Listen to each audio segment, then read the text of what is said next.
Good evening, everyone. My name is Brittany Russell, and today I will briefly discuss a critical issue within the criminal justice system, and that is the unresolved cold cases and missing person cases involving Black women. Now, cold cases, as we know, are investigations that go unresolved for a long period of time. This can happen due to lack of leads or lack of evidence.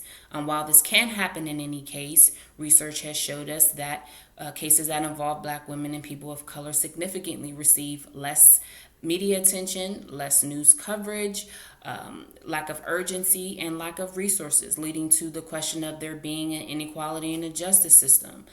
Every year, about 600,000 people are reported missing in the U.S., according to the National Missing and Unidentified Persons Database.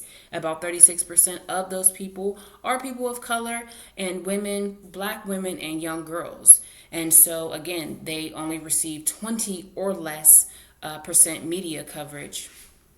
And again, leading to the question as to why. As the phrase white women syndrome, coined by the late journalist Gwen Ifill, sets the precedent for the exigency with covering missing white women cases. Cases like Amy Dunn, Lacey Peterson, Gabby Petito, just to name a few, are key examples as to how coverage with the media can influence the trajectory of a criminal investigation. These cases are still talked about till this day.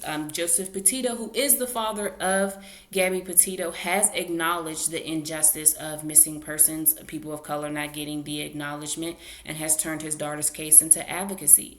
In the state of Wyoming, where they're from, 710 indigenous people who were mostly girls went missing also and did not receive the same media attention.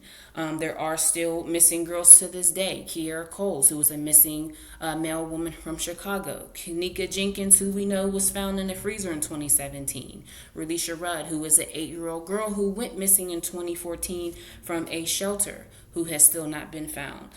These cases highlight deeper systemic issues. We know law enforcement can sometimes have heavy caseloads and sometimes the lack of resources. But when you combine that with an implicit bias, it makes brown and Black communities feel like they cannot trust law enforcement and can also feel like their lives are deprioritized. So with that being said, once these issues are fully investigated or addressed, it's not just about finding a resolution and solving cases. It's also about ensuring that all communities feel that their lives are prioritized and that they are able to receive the same level of attention and justice as other races. Thank you.